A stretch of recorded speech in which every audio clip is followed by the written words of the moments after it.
for that. I was on my way here, and a bloke called me a motherfucker. Yeah, cheeky bastard. Do you know, when I was little, and I first heard that insult, I thought it was basically someone going, "You, Dad." Anyway, I'm Chris Stone. I come from a poor working class family, grew up in a council house. One person, salt of the earth. And what I found about growing up poor is people just assume you're thick as shit. I was always like, I'm not. My mum and dad are.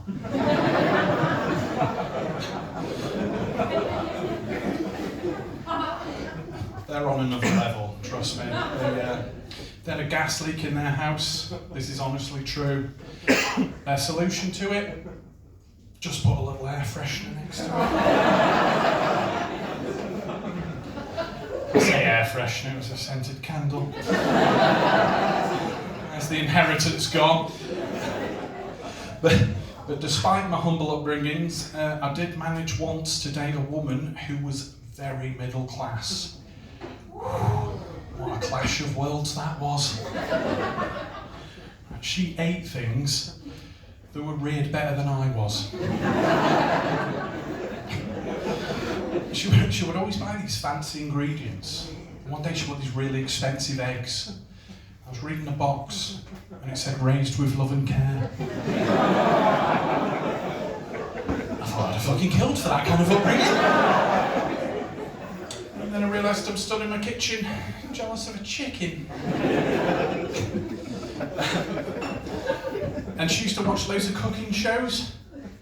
Fuck me, have you ever bothered to make anything you've seen on one of them? No. You get sucked in, don't you? You start contemplating things you've never even thought of before. But maybe I should start making my own pesto. And you catch yourself like, who the fuck do I think I am? I jar of it like a normal person. You pretentious prick.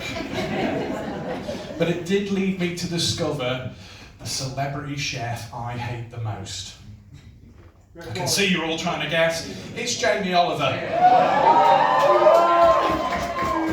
Oh, and his condescending cooking shows.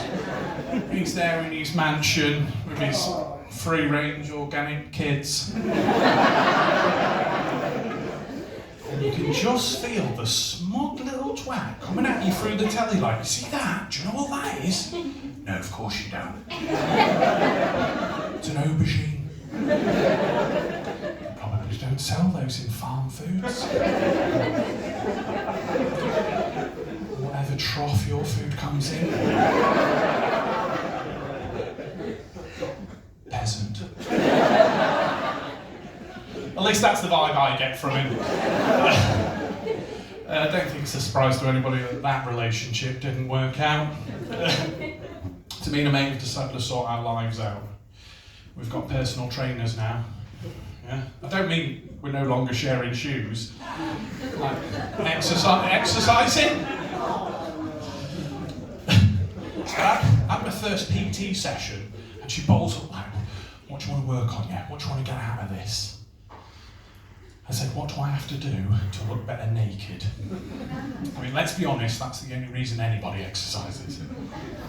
And she looked me up and down and she went, turn the light off.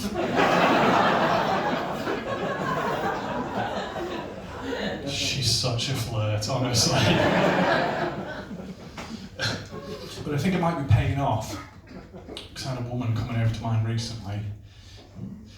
I thought, shit, I better make the place look presentable. So,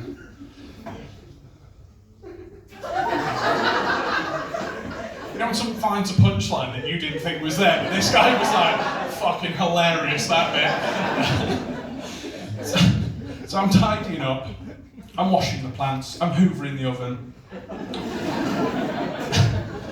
I found a box of tissues. Just an innocent box of tissues from the last woman that tried to gentrify me. But I started to really overthink it.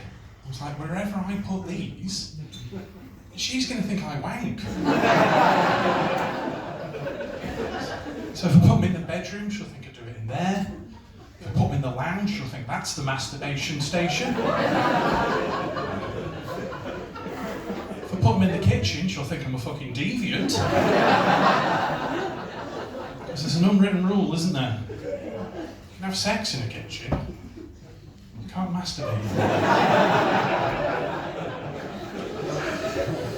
Technically you can, but you will lose your job at McDonald's. It's a long story, I don't want to go into it.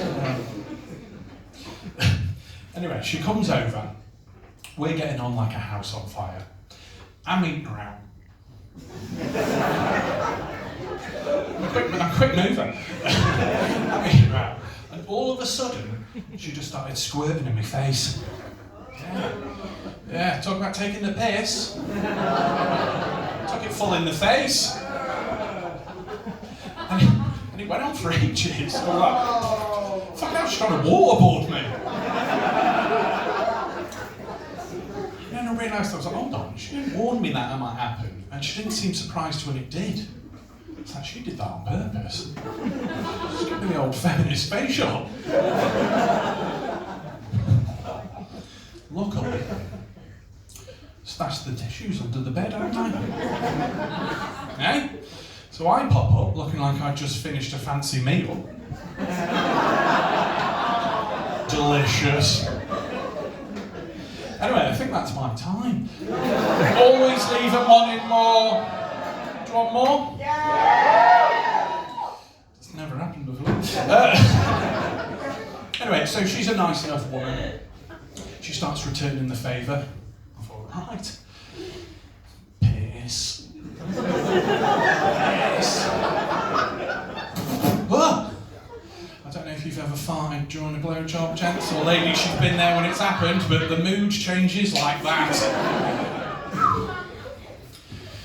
Anyway, it wasn't a smelly one, so I managed to get it back on side quite quickly. And it went well enough that the next time she invited me to hers. And I got there, and she just had a wand out on the bed. She's not a mad Harry Potter fan, like the sex toy, the wand. Gives a cheer if you know what I'm talking about. It's always the happy sounding ladies. But it must have been a deluxe model or something, because I shit you not, it was the size of my forearm. And it wasn't battery powered. I had to plug it in the wall. Is that what you're trying to do? Get yourself off or sand the skirt in, bods? I thought I better warn her. I was like, if you turn that up to full, you'll make next door come.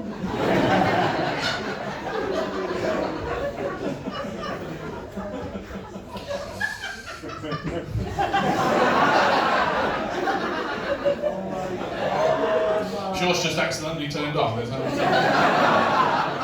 It's like, fuck, I forgot left the love eggs in. Shit. But it's quite hard, really, because I feel like I'm falling behind in my social group, because all my mates are married with kids now. Fuck, mate, you'd never know. It's not like they go on about it all the time.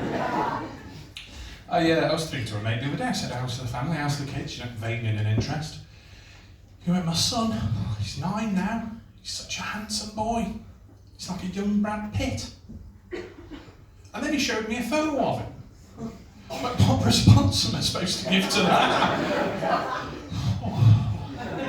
Can you send that to me? It's like the shittest paedophile hunter in the world. Just go around going, do you think that kid's fit? Do you think that kid's fit?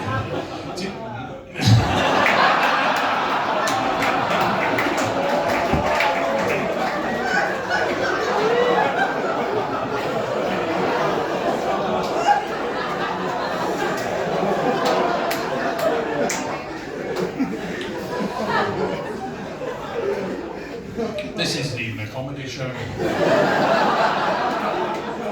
This is an elaborate sting operation. Red team, move in. Right, I'm going to leave you on that. I'm Chris Stone. You fuckers are lovely.